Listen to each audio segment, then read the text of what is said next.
Is it on? Fantastic. Welcome. Appreciate you being here. My name is Norm Johnson. I'm with the YMCA of the Okobojies.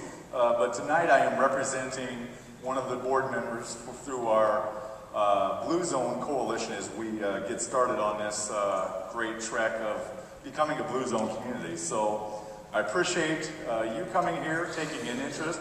The good news is there'll be plenty of sandwiches to take home this evening.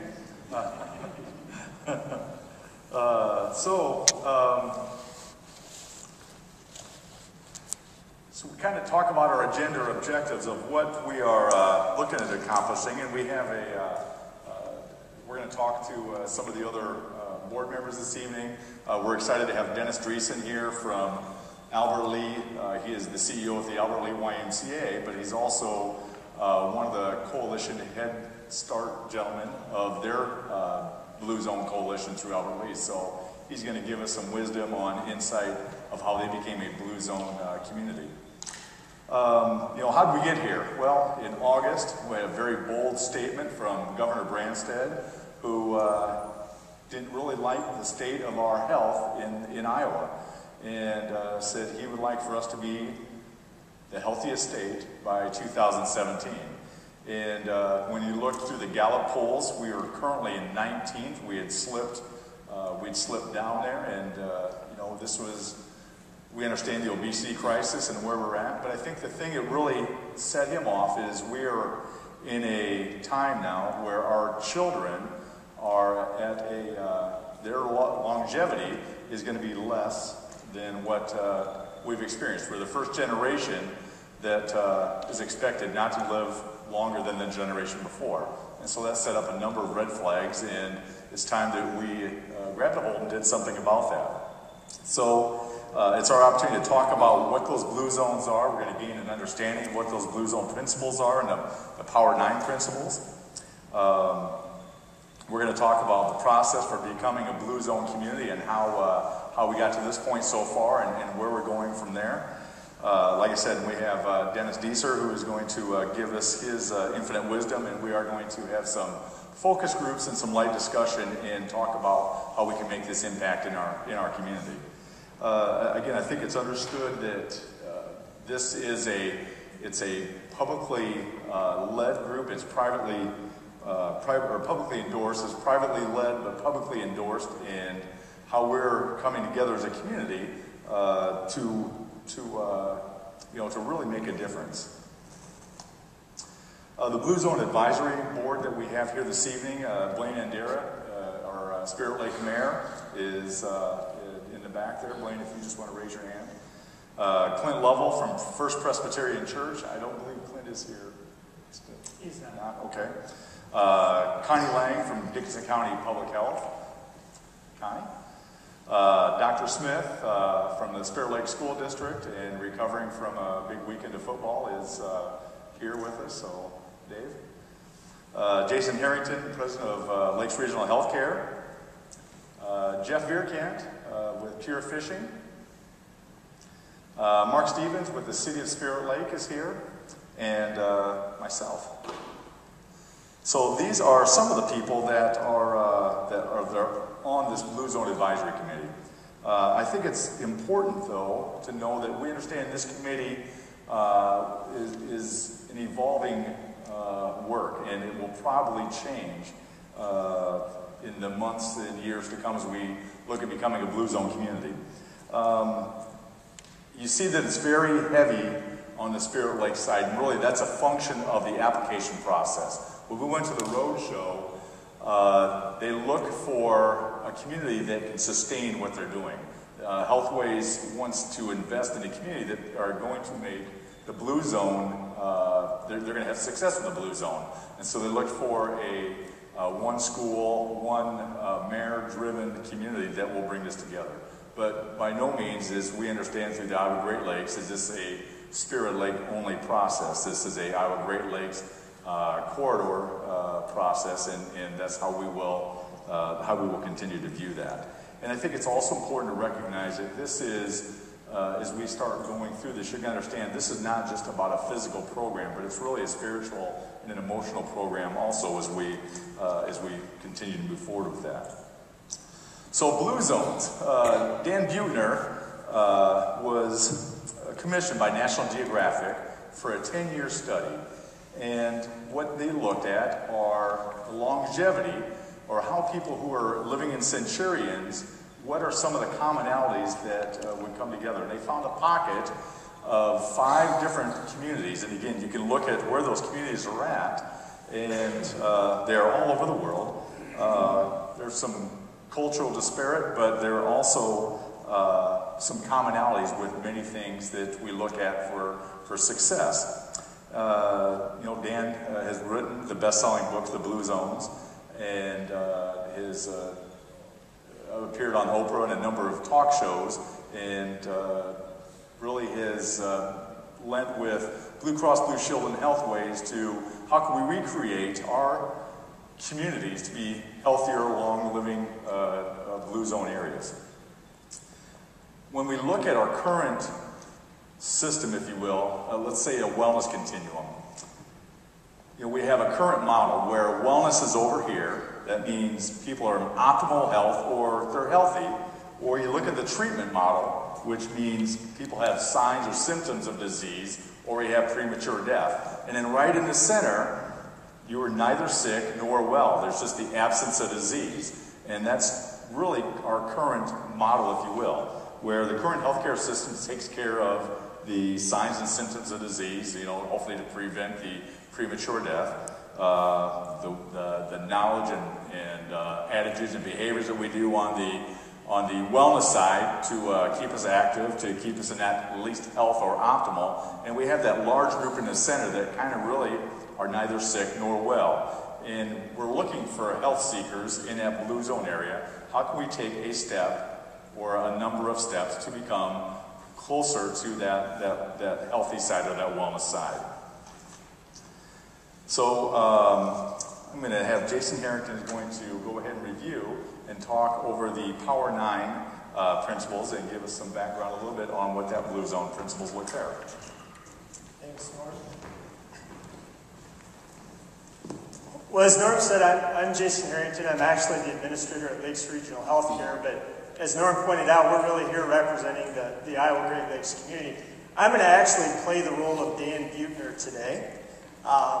If you've not heard Dan speak, or if you've not read this book, I would highly encourage both.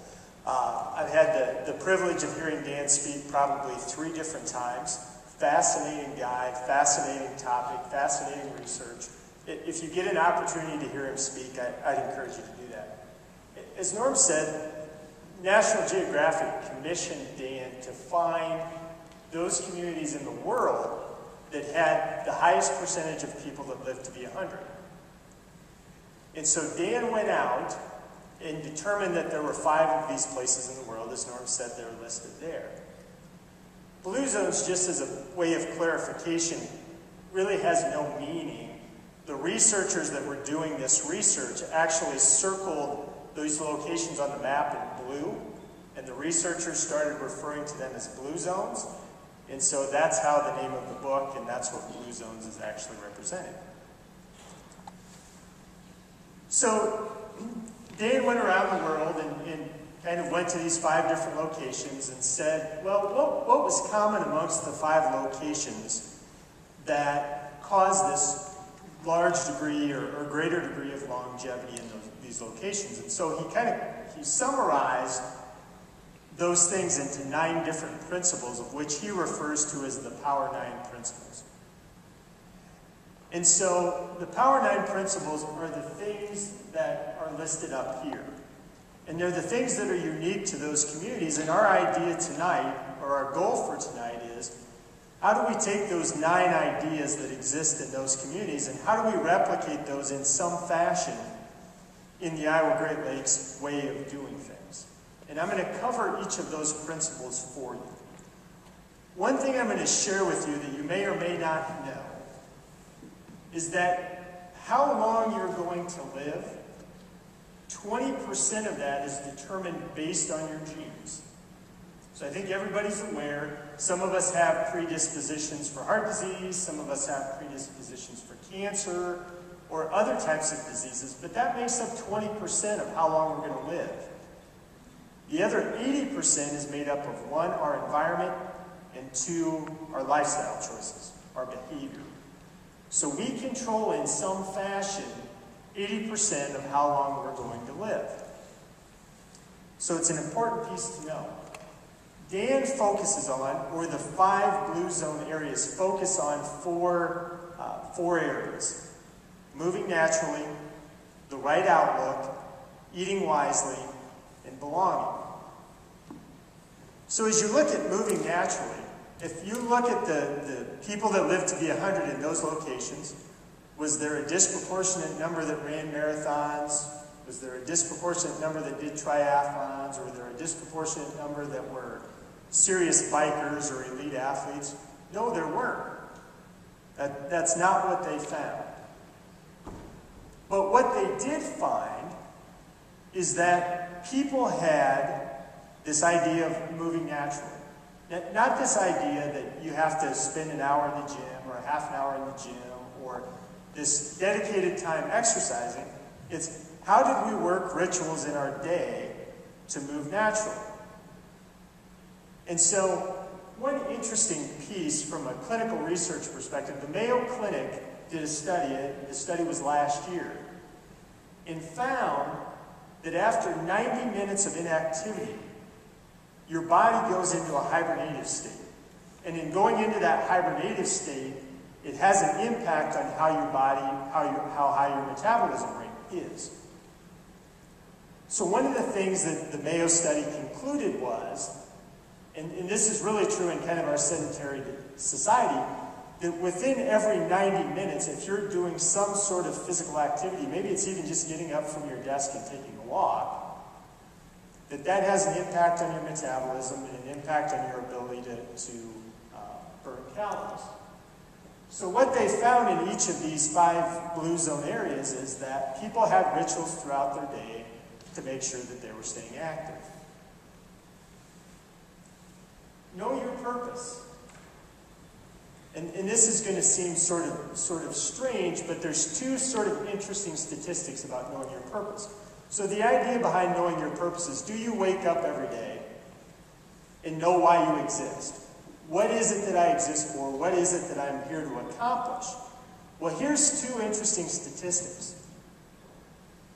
The 2 most dangerous years of your life, so the 2 years that have the highest degree of mortality, or you have the highest chance of dying, anybody know what those 2 years are? Somebody said first and last, which, okay. Good. So it really is first and last. So the first year of the highest mortality of your life is the first year you're born, your year of birth. And the reason for that is your system isn't used to all of the things that it will be exposed to in your first year of life. The second most highest rate of mortality is the year you retire. And what they've determined that is, and they can't tie anything specific to this, but when you retire, you lose that sense of purpose, and when your body loses that sense of purpose, physically and psychologically, it has a negative reaction to losing its sense of purpose. So sense of purpose is very important.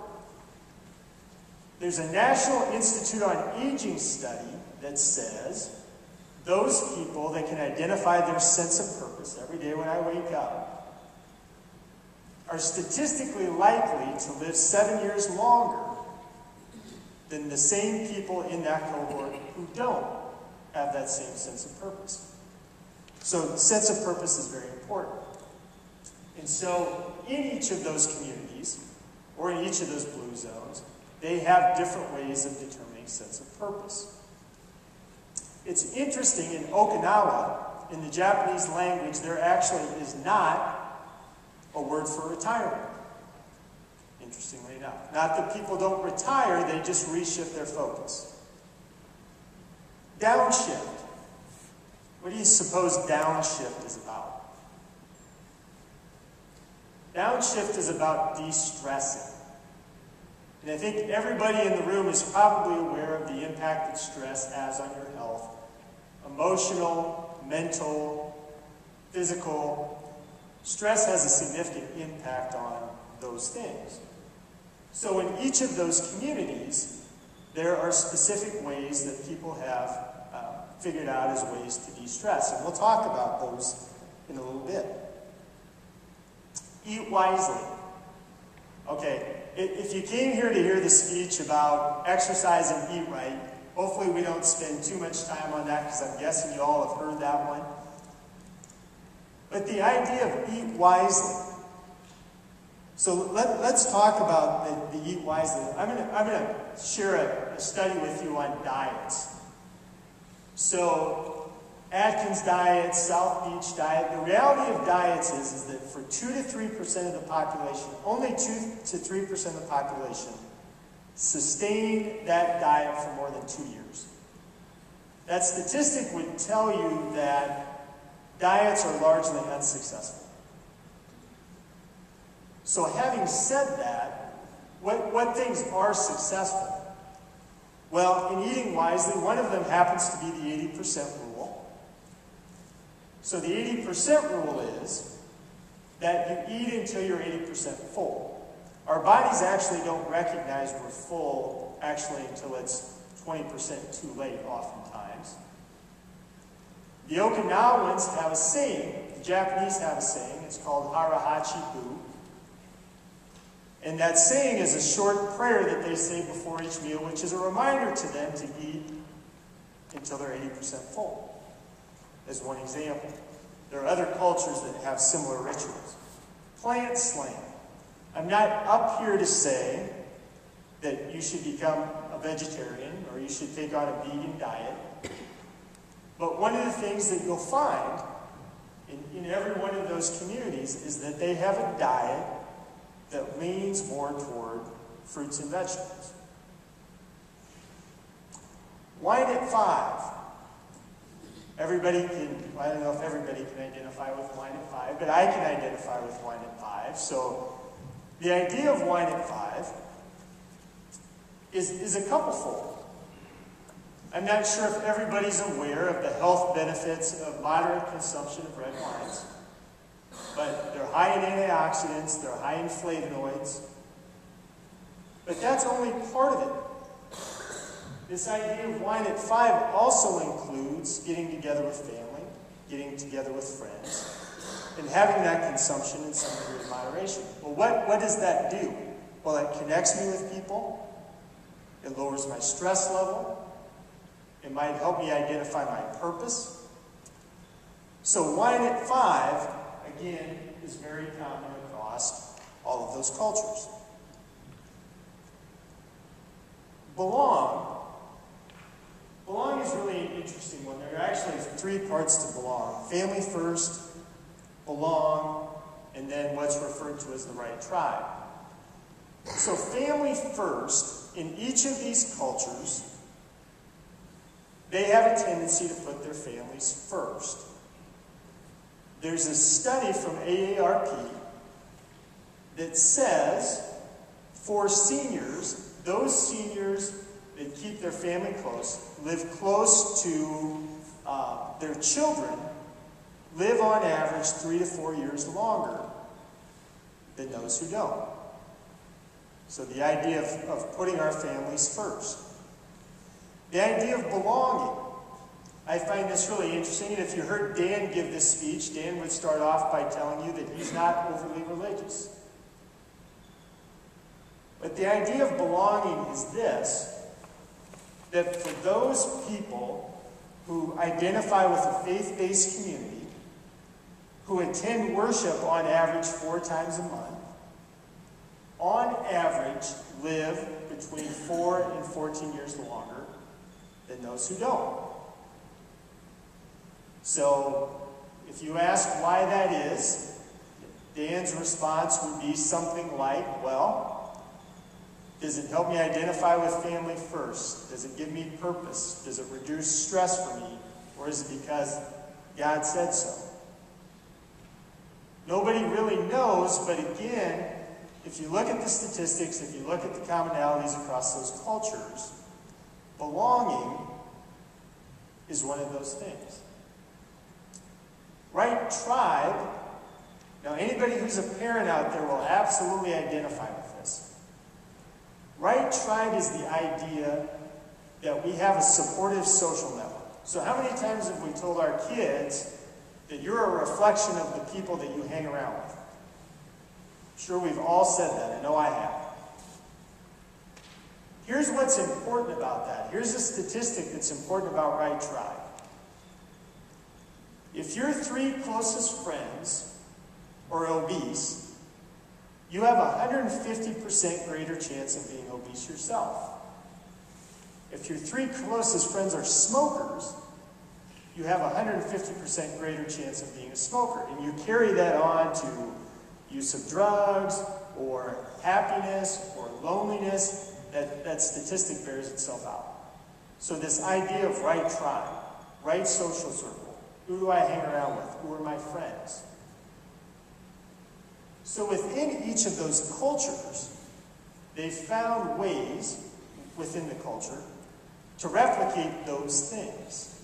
And the question for us today is, how do we replicate those same things and do it in an Iowa Great Lakes way?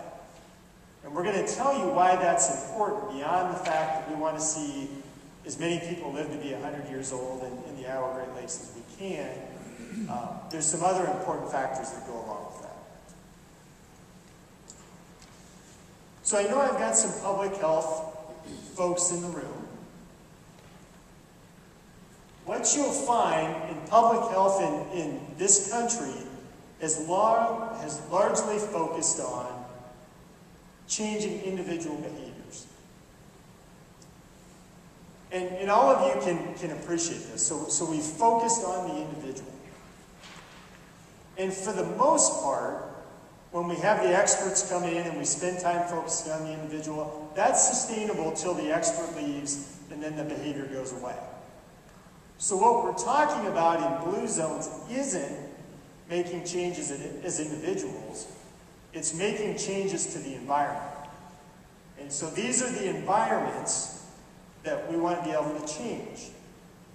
Dan uses the analogy of boiling the frog. And I'm sure everybody's familiar with this analogy. So what happens when you throw a frog into a pot of boiling water? What happens? Frog jumps out. What happens when we put that frog into a pot of water and we slowly raise the temperature until it boils? What happens? Right, so the frog adapts to it, stays there, and ultimately dies because we've gradually changed the water for the frog. Well, that analogy is the same thing here. We're not talking about changing the frog, we're talking about changing the water. And so how do we go about changing the water? Dan makes another point about public health in the country, that when we've tried to change individuals, largely that hasn't worked. He's only found 2 countries in the world where they've actually done public health changes where it's been effective. One of them happens to be in northern Scandinavia. In 1970, northern Scandinavia had the highest degree of cardiovascular disease of any country in the world. 30 years later, they've reduced cardiovascular disease by 90%. Not by changing individual behaviors, but by changing the environment to allow people for the healthy choice to be the easy choice. And we're going to talk about how we get there. All of this has to do with incremental change. I talked about the frog. Since 1970, the average American has gained 2 pounds of weight per year. Well, that sounds fine until 10 years, you've gained 20 pounds. 15 years, you've gained 30 pounds. And incrementally, as a population that's happened, that's why we have the obesity epidemic that we do now. So that incremental weight gain, just as that's taken a number of years to take hold, so will making significant changes in order to change that.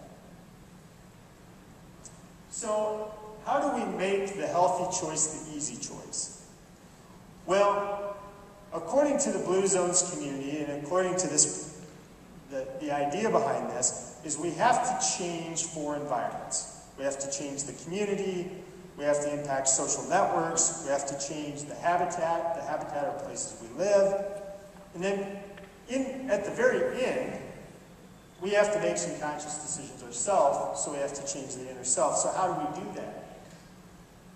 Well, one of the things in blue zones is, do we have laws in the area that are pro-health laws? For example, anti-tobacco, anti-smoking laws. That's an environmental change. Physical environment. Do we have a walkable community? Do we have infrastructure things in place that allow the community to be active? Well, if you've been in the Iowa Great Lakes very long, you know what? We do a pretty good job at that. You know, could we do it better, and are we being intentional about how we do those things? Social network. I talked about the impact of social groups on our health. What can we do as a community to help shape people's social networks? How do we connect them with their passions? How do we connect them with their talents? How do we connect them with volunteer opportunities that give them purpose? How can we do that? How do we change the habitat? And I think Dennis will talk about this in Albert Lee's experience.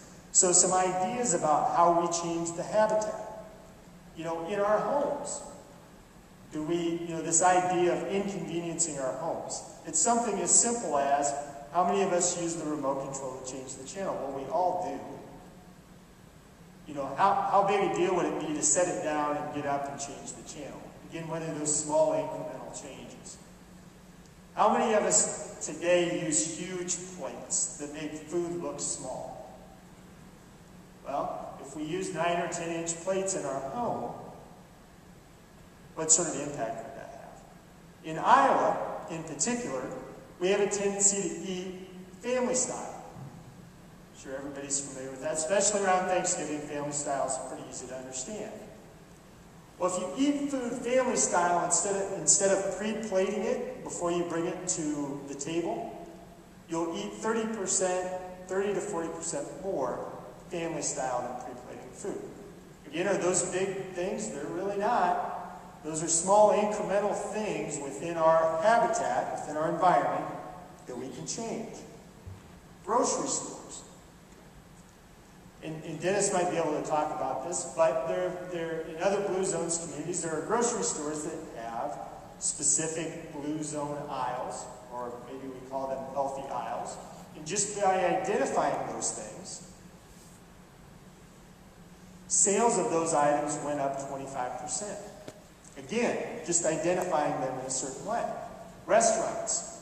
Restaurants is a great example. If you're a restaurateur in the room, I'm not picking on you, nor does this impact your revenue model. But in restaurants, what's typically the first side order listed on a menu? Anybody want to guess? Fries. Simply by changing the order of the items listed for side orders will significantly impact what gets ordered. So if I put broccoli at the top of that list, as one example. If I'm a restaurateur that typically serves bread as an appetizer, by simply having patrons ask for bread instead of automatically providing it, significantly cuts down on. So again, these are not difficult things. You know, they're things that other communities, other cultures have done. Schools.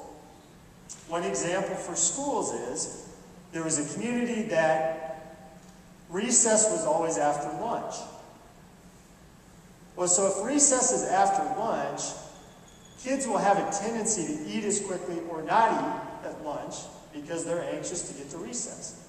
By simply changing that recess happens before lunch, children will have a tendency to eat more. They'll go back to class less excitable, having just eaten.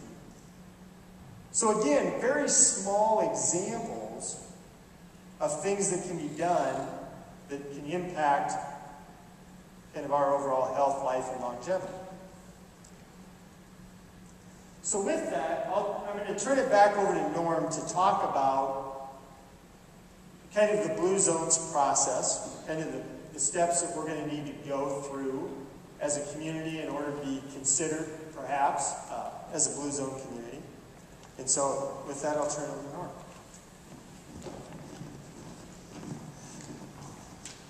Alrighty, thank you. Every strategy needs a plan, and this is the suggested blue zone model that we look at.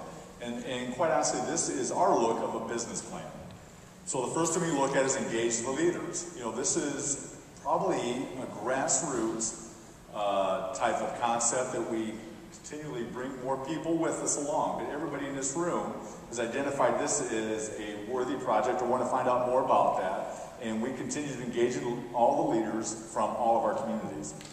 That we do that audit and plan, or really we ask. And I think that how we, especially through blue zones, or we especially look at activity, we're done trying to cram everybody in this simple box, but we do something unique. We ask. We ask and then we listen. What will keep you active? What would you like to eat? What are things that you would enjoy here? And we get that, and then we go ahead and plan and put those type of things together. So it's not just everybody in the same box, but we identify what resources we have, check what some of those needs are, and then we plan accordingly. The institutional and individual groundwork, it really is getting started on that plan. We're providing all of those activities, or providing the areas, or providing the groundwork for us to go through those Power 9 principles, if you will. And if you went through those Power 9 principles, there's probably none of those that came off as shocking to anybody, or boy, there's no way I could do that. Just some of these smaller little steps as we go through. The next part is a transformation, and what I looked at that is you start to see the magic. Well, you know, we're coming up on January, where it's our resolution month, and back in the 1800s, there was a sociologist named Pareto, and he came out and identified that there's a very strong mannerisms that people do. We spend 80% of our time completing 20% of our tasks. And I think never more in January, I see this come more true, is people tend to buy the gym membership. They get the brand new sneakers, they get the great outfits, they do all the things. What do they forget to do? Go to the workout, do the workout, those type of things. So, as any plan, we can plan and implement and ask all the right questions, or we can plan and do all these things, but until we implement that plan, we haven't gone anywhere. And again, we tend to be a very quick, we want to see results right now. And the results take time, and we plan and keep on the course. So we see that transformation happen, and then we understand the sustainability of it. And again, very important that we keep staying the course. Once you start seeing some of that progress, the sustainability is easier. And how do we keep people in our community moving forward to continue the magic? The next part we look at is the Blue Zone community. What is our application process? And this has already been in motion. So we did the Start Somewhere walk. We did that October 7th, I believe was our date for that. And Dickinson County did fantastic. At the Bedell Family YMCA, we had 275 people walking a kilometer. 180 people or so at Pure Fishing. We had over 1,600 at the Spirit Lake schools. And we over 900 at the Okoboji schools. So we had close to 3,000 in Dickinson County walk 1 kilometer and make that pledge to do that.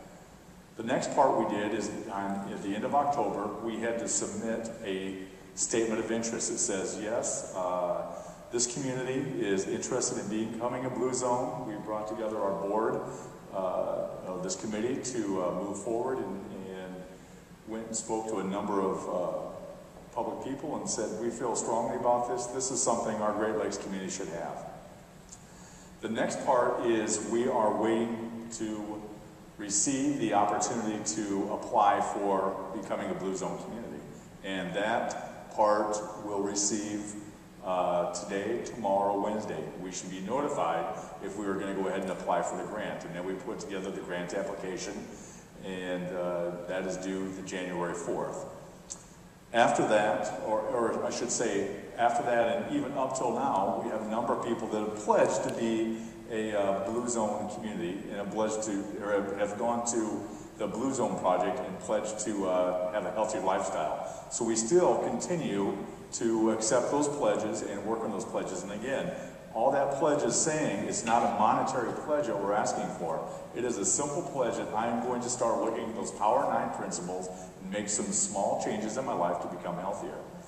We will notify, or they'll be notified the finalists in February, and then they do the site visits between February and March, and then start the Blue Zone project. So that kind of gives us an idea or a timeline of how we're going to get to becoming a Blue Zone community. Well, Jason's going to talk a little bit more about the Power 9, if you will, and how that flows into what we're trying to accomplish. Thanks, Norm. Norm had mentioned that by January 4th, we have to submit an application that will go to Healthways and Blue Cross Blue Shield. And as part of that, and really this is the power behind the group tonight, and we'll try not to take up a lot of your time doing this, but what we'd like to gather from all of you at some point as we have a little bit of a light dinner and kind of talk about some ideas is really what are some thoughts that you have from the Iowa Great Lakes perspective on how could we address, or how are we addressing, and how can we implement some of these Power 9 principles in the Iowa Great Lakes. And I will tell you that there's a number of them that we're doing, and then we want to be able to include that in our application process. One thing that's very important that Norm will cover later, but just to pique your interest, is this application, the Blue Zones application, there's about $50 million of what I'm going to call grant dollars that are available to 10 communities in Iowa to be used for the sole purpose of turning that community, or our community, hopefully in this case, into a Blue Zones community. So those are the dollars that we're talking about. So to just give you a taste of what we're talking about, again, this is about changing environment. This is not about changing individuals, that's a part of it, but it's about changing environment. So here's just some ideas that the Blue Zones communities have used. So moving naturally, walkable communities. You know, how walkable is our community? How long would it take you to walk to church, to walk to the store, to walk to school with your kids? Probably most of you don't know because you haven't done it. And are those opportunities for us? In walkable communities that like in our case, having a very well-developed trail system. Walkable communities are 30 to 40% more active than communities that are not. Deconvenience your home. I talked about the remote control as one example. And again, these are just examples. Grow gardens. In each of those cultures, with the exception of, I think, Loma Linda, California, one of those natural activities is, typically they have gardens in their culture, and part of their activity, in addition to the plant slaying idea, is they go out and tend to their gardens. Again, one example. Dennis is sitting in the front row. We have community gardens in the Iowa Great Lakes. How do we expand on them is another example. The right outlook. What can we do to connect people with their purpose? You know, do we offer some sort of purpose conferences? Do we offer some sort of personal self-assessment? How do we connect people with their passions? How do we connect people with volunteer opportunities? How do we do that? Eating wisely. I talked about pre-plating food. I mentioned community gardens. I used the restaurant idea. How do we involve grocery stores? How do we involve employers? You know, most of us, other than those of us who are fortunate enough to be retired, you know, spend a lot of time at work. So what can we do? How do we engage employers in all of this discussion? Belonging. Family first. Again, as a community, what sort of barriers exist? What sort of opportunities are there for us to instill this idea of family first? Belonging. So connection with a faith-based community. So if you're connected with a faith-based community, are you active?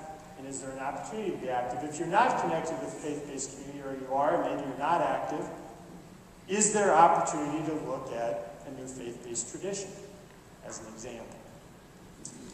The right tribe.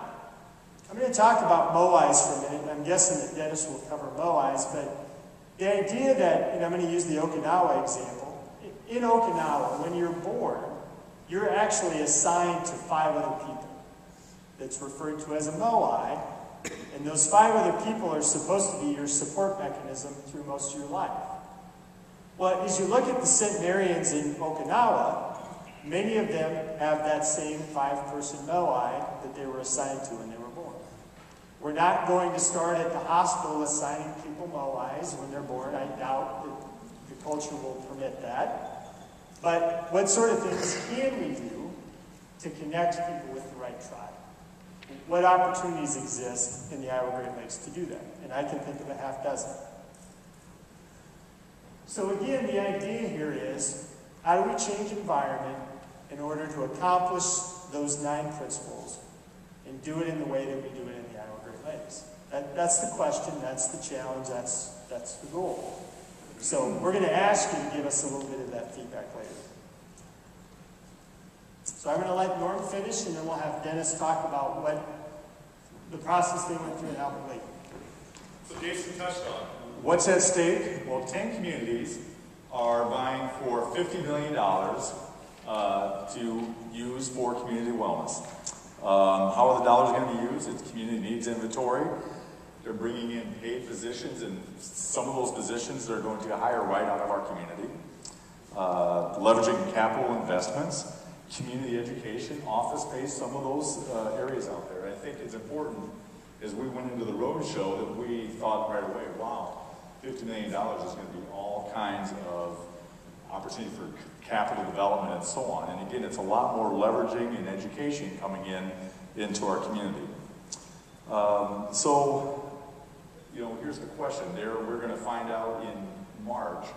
They're going to identify 3 or 4 communities to start with, and start slow and grow from there. Is this the right thing for our community to do? Whether we are awarded some dollars, or whether we're awarded or deeded as a Blue Zone community. Is this still something our community should do and move forward on? Again, they will gradually add more communities and more communities up to those 10 communities. So, what's at stake? Well, I think really the health of our community is what's at stake. You know, the Iowa Great Lakes has a great tradition of pulling people together. The Iowa Great Lakes has a lot of nonprofits in the area. And sometimes we don't always do the best job of coordinating our health or our wellness or our opportunities there. So we feel that this is a tremendous opportunity for the Iowa Great Lakes to come together as a Blue Zone community, or at least work towards that as a Blue Zone community. And we will, you know, we'll know in the next few days if we are asked to move forward and apply to be a Blue Zone community. So it'll be up to us whether that's something we want to continue to move forward or not. So this time, I would like to introduce Dennis Deeser. Dennis is the CEO of the Albert Lee YMCA. Again, more importantly, he's also on the Albert Lee Blue Zone Community Coalition. And he is going to share with us the Albert City Blue Zone wow factor, if you will. I don't know if everything we do is all wow. It's been a fun night. Can you guys hear me? If I don't need a mic, I can do better without it. Everybody hear me okay? We had actually the perfect storm. Dan Buechner at the time had just gotten back from his trip writing the Blue Zones book, and he was looking for different cities in Minnesota that he would like to do his pilot project to get it going. Albert Lee, we jumped on, we applied right away, and we were lucky enough to get it. So AARP, Blue Zones, health partners were all behind it. So we had some high-level speakers come in. We had a lot of opportunity within the community. The big thing that I will tell you is it didn't matter who they brought in. It was that the community decides that they want to move forward. They're concerned about the health and wellness of the community, and you do it for yourselves. As we went through it, we got a lot of grief. People say, this is getting old. We're getting sick of hearing this all the time. Well, it's important to get the word out, because even though everybody knows all of these pieces, we forget about it with the culture we live in today. The technology we have before us makes it pretty easy to get lazy sometimes and forget about all the things around us. I always like to use the word moderation. When we go through things and we talk about the restaurants or the walking or doing things, it's all about moderation. It's the ability to enjoy things but still have fun and not go overboard with it. I look at your community, I think you guys have a perfect opportunity here with the lakes, the Great Lakes region. I could see coming into Spirit Lakes and seeing a sign, Great Lake Health, you're entering a Great Lakes health region or health zone. I mean, you've got that opportunity, you have the trails and everything available to you. I'm going to cheat a little and give you a whole bunch of ideas that you can throw out when you get together. I think it's going to help you out and give you some direction. Albert Lee, right now, we're in what we're called beyond the blue zones, because how are we going to sustain it? How are we going to keep it going? I was lucky enough to receive a grant from YMCA of the USA. It's called the Pioneering Healthy Communities Grant. I would encourage you down the road to even apply for that as well. The whole purpose behind those, and I told them I would get this in, it is to create permanent, systematic, environmental, and policy changes. And if you can make some of those changes, they don't cost much. It's a huge impact on the community. I'm going to run through some of the things that we started with. Now, I'll start with the Walking the Wise, because that was one that you guys talked about a little bit. Basically, what we did in Albert Lee is in the summer, we had people form walking groups. Some of the groups were 5 or 6 people, some were 20 to 25. The goal was that they would try to walk so many steps together each week, whether it be around the lake or just getting up in the early morning down the country road, by the swimming pool, wherever it might be. First year we did it, it was very, very large. Came back the next year, the numbers went down, but all of those groups that didn't do it again continued to do it on their own. They found out, I don't need the help anymore. We've got our group now, we're going to continue doing it. This past summer we had along with it another opportunity. We had sampler Saturdays. So one Saturday morning we offered tennis. One Saturday morning we offered yoga in the park. We offered spinning classes at the Y. But just an opportunity for people to try different means of activity where they could come in and have fun with it. Kayak and canoeing, I think you got a perfect opportunity here with all of those in your community. Now people want it in the winter.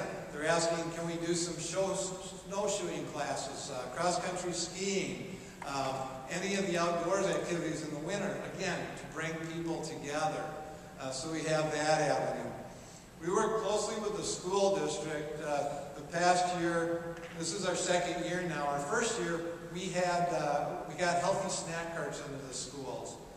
The schools had the ability to do it. We had a statewide health improvement project that paid for the carts, and our Pioneering Healthy Communities bought refrigerators that we loaned to the schools. We still own them, but they made policy change at the school district, so we're letting them keep them, but ensuring that every child could have the opportunity for a healthy snack in the day. Once we did that, they got it going. Different service clubs and groups stepped to the plate, so those that had free and reduced lunch that might not be able to afford it could do it as well. School district, this is a funny story, you'll love it, decided to make the change that for birthday parties they couldn't bring snacks or cake or treats in anymore. They went about it the wrong way. They didn't think about it. But the change should have been more, let's just limit it. Maybe all of November birthdays we'll celebrate on one day, or all of the December. We came up with a creative way. We joked about another community did this when they changed it. They didn't want to upset the parents. This was a big deal for them. So I don't know if you've heard this story. The administration came in and told the parents, we have to eliminate all the treats and snacks within the school, because if we don't, we're going to increase our rodent population in the schools, and it's going to create a huge issue for us. Every parent was so happy with it, they didn't disagree with it at all. Instead of being told, you can't have that anymore, They didn't like the idea of being told what to do. So as you go through the process, there's a right way and a wrong way of trying to portray and go through things. Talk about community gardens. We have one community garden by our lake, and we worked with the school district on the south end of town. They gave us an area we made into 25 more plots. Well, the school district gave us the water to use. The city park and rec department came in and tilled the land. 4-H ran a program there all summer with master gardeners coming in. Our Y camp came one day a week. 4-H came one day a week. Cub Scouts, Boy Scouts. When the summer ended, the school district jumped back in, and their classrooms finished up gathering the produce and bringing it in, and also took it to the farmers market. Our farmers market was very small in Albert Lee, so we did a lot of promotion with that and have seen that grow. Tied in with that, public health was able to get their vouchers approved so that people that couldn't afford to pay could use vouchers at the family garden or the community gardens and farmers market to again enhance the healthy eating. Didn't develop right away, but we now have a standing committee of our Chamber of Commerce, which is called Worksite Wellness. We actually have 9 of the bigger businesses in the community that have come together, and we have a huge manual that we will give out to businesses to help them create worksite wellness. When we originally started, and Albert Lee has a huge population that smokes. We had 7% of the large businesses that actually had policies of no smoking on campus, period. After a year of work, we now have 23%. Huge change. One of the neat stories is a business, their evening workforce, they had 21 people, 19 of them smoked. They were 100% behind it. And it wasn't saying they can't smoke where they need to, but it's saying for the health and well-being of the whole business, we had to do away with that. And the opportunities are there with the medical center working with them that if they're ready to quit, so be it. If they're not, they can continue on just in their own way then. Restaurant initiatives. We didn't know how this would go because you have your McDonald's and your Wendy's and all the different places. But our dietitian from the medical center and our dietitian from Hy-Vee Foods worked with us. We went out to the restaurants, and a majority of them have come back and signed a pledge that they will work with the community to try to make better options. Our Trails truck stop was recognized nationally in the TA Association because of the work that they did. It wasn't that they eliminated things off of the menu. Again, we're talking moderation. What they did is they put healthy options on, and they started ordering or allowing half sizes or reduced sizes to give people variety. Yeah, they had some really, really healthy food, and I always get annoyed when I see the vegetables because I can't stand cooked vegetables. I always eat the raw ones. So my wife's still trying to get me to change at home, and it's not happening yet. But they work, and they're finding that by making those changes, people are happy, and people still coming in. It's okay to take the family out to McDonald's once in a while, but when it becomes a routine every day, I use the example that I had a routine for a while. I'd go to the bank every day, and on the way to the bank, I'd always stop and get a pop and a bagel. Well, if you do that every day, that's probably not a good thing. You have to start making some adjustments. And within moderation, it's a good thing. So we're not trying to close restaurants down or businesses down. It's just allowing them to create healthy options too.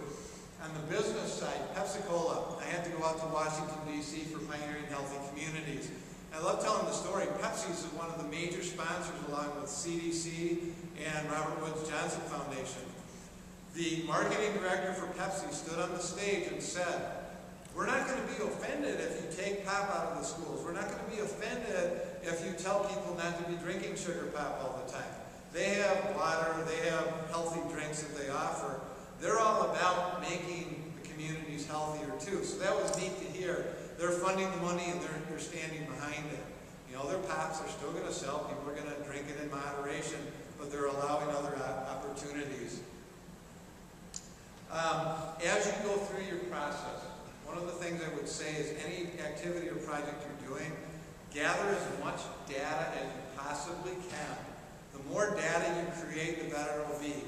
I'm going to use an example of a program I was doing with the Y, trying to create a middle school program to attack the obesity initiatives. I started out about it the wrong way. I was trying to target the kids that needed it the most. But we're going to do an 8-week program. The medical center is going to do pre-test and a post-test. Y staff will work with the kids during it.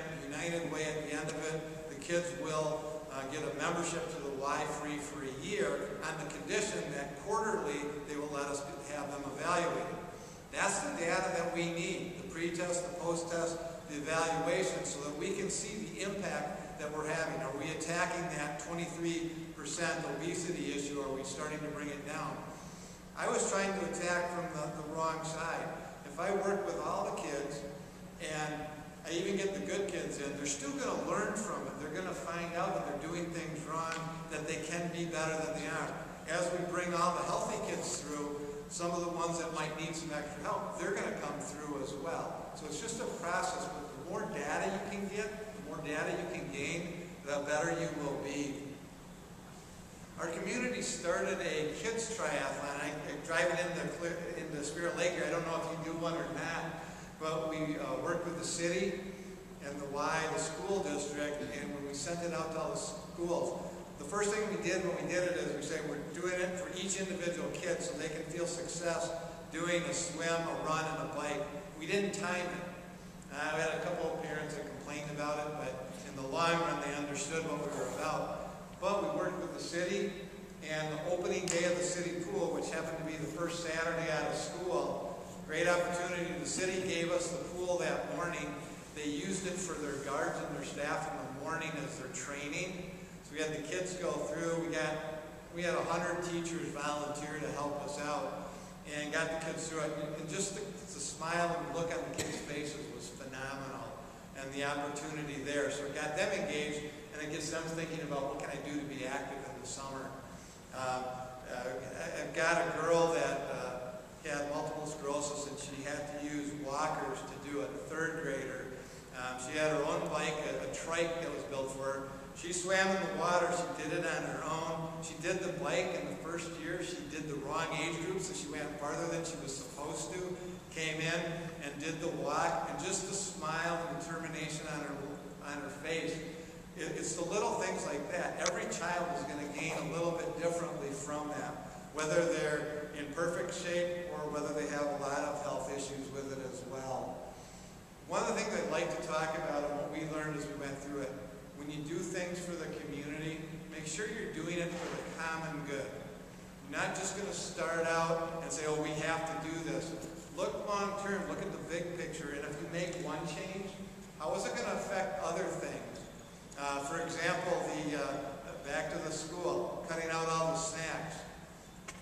We weren't looking out for the common good when that decision was made right away. Realized it after the fact when we had the families and the kids coming in complaining they didn't like the way it was done. Had to take a step back and redo it, get a common understanding, common good, and then all of a sudden good things will happen. The 9 areas are great if you can work in all of those.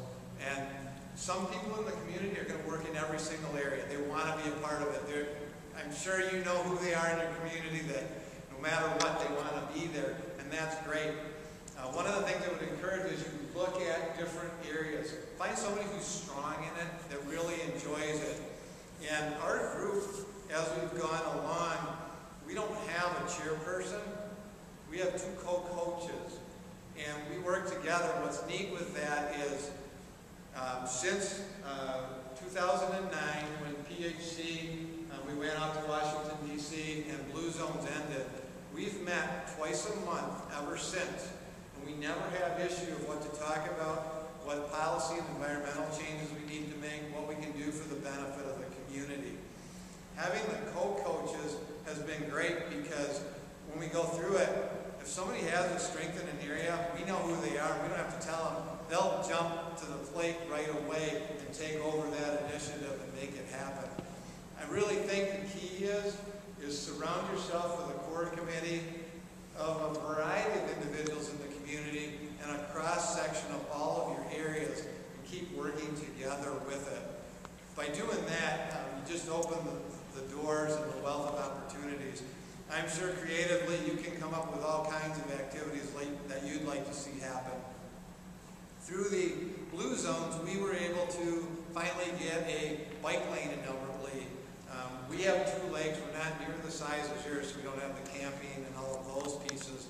But we've had them, and we have no bike paths in our community at all. And we got the city to finally take a step back and look and change our comprehensive plan and look at a walkability study. We got more sidewalks in, and we got our first bike lane. We were able to find some dollars to work with that. But once we got that done, we went to our Bike Coalition, and they've done a bike rodeo for us.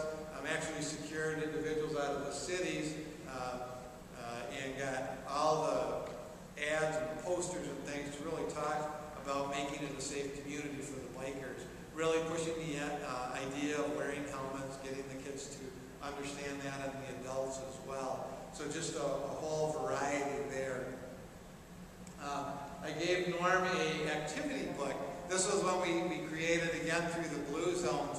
And we worked with the school district, and the art teachers agreed that once we had the book done, they would use it in their art classes. One of the pages in the activity book is Make Your Own Healthy Adventure.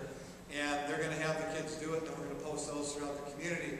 The activity book, though, it's funny. It's called The Healthy Adventures of Albert and Lee. So kids fell in love with it right away. We have it at the medical center. We have it at businesses. But another tool to get families and individuals to look at it. The back of the book is for the parents. It's got the different groups and opportunities that kids or parents can be involved in and help out. Another initiative that the parents took over, again, we found a volunteer at one of the schools, is a walking school bus. Kids that live close enough to their school, parents meeting the kids in the morning and walking them to school, or getting the school bus to drop 1/4 mile from the school, have a staff person or a parent walk them from the bus stop to the school. That way, if you have a bad weather day, the bus will drop them off right at the school. But again, getting walking and exercising the pattern. Your comment about recess before lunch instead of after, making sure it's a real important piece to do.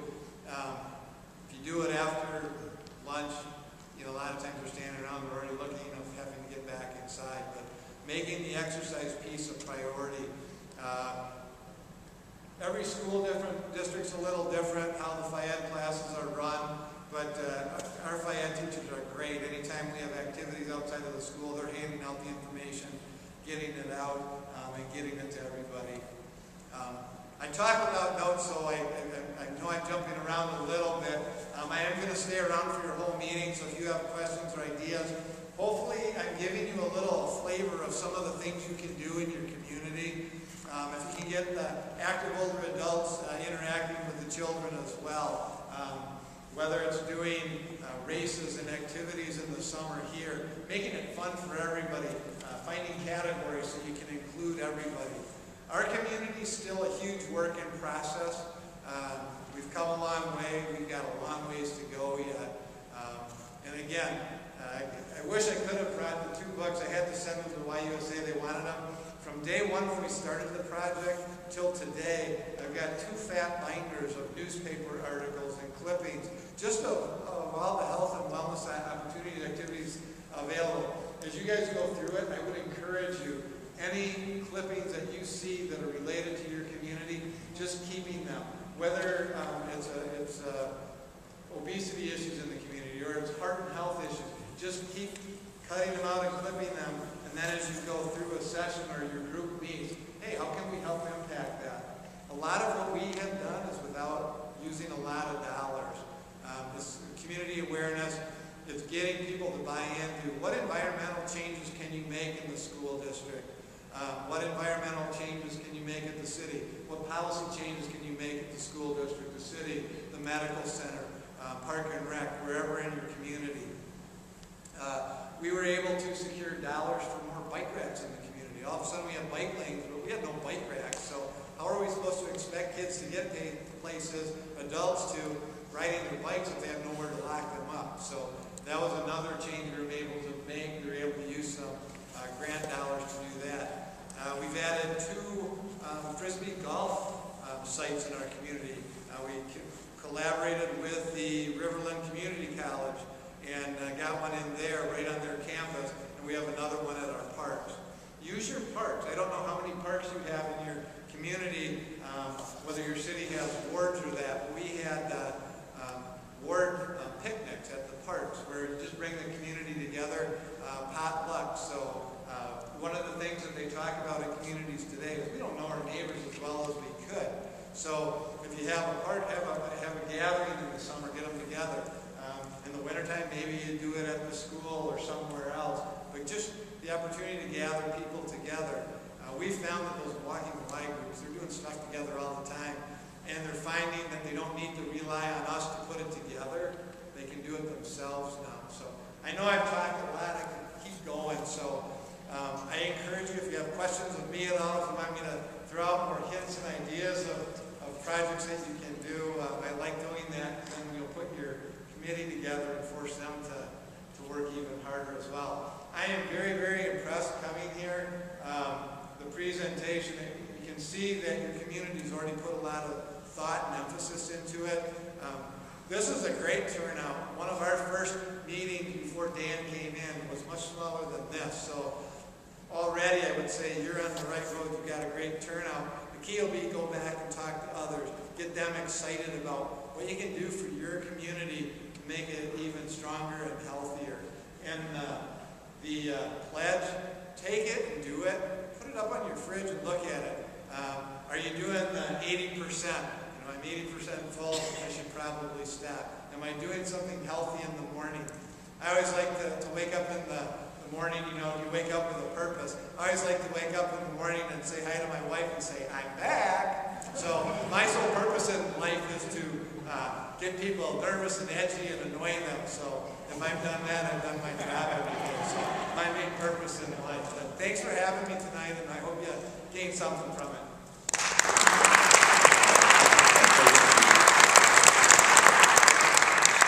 I think as we're going to go out into our community or to our tables out here and just do some round table discussion, and again, what are some ways we can impact through those environmental changes we can do.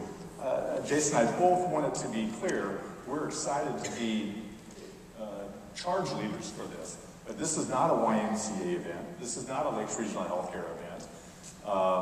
We are a part of this community, and we're proud to be a part of this community. We want to see it become healthier, but it is a community event, and that's where we're heading with this. I'm going to take 1 minute and share a story that we look at what's at stake. So what's at stake is when I was at the University of South Dakota, we did a study on self-awareness related to the body image of youth. And so we had 5th and 6th grade elementary kids, and a real simple study.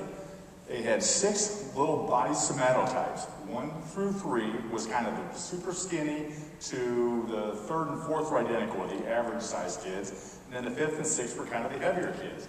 The kids had to come in and they had to circle or X which body somatotype they thought were theirs. Well, the kids, and then we had them do what we call a milk jug study, or it's a doorway study.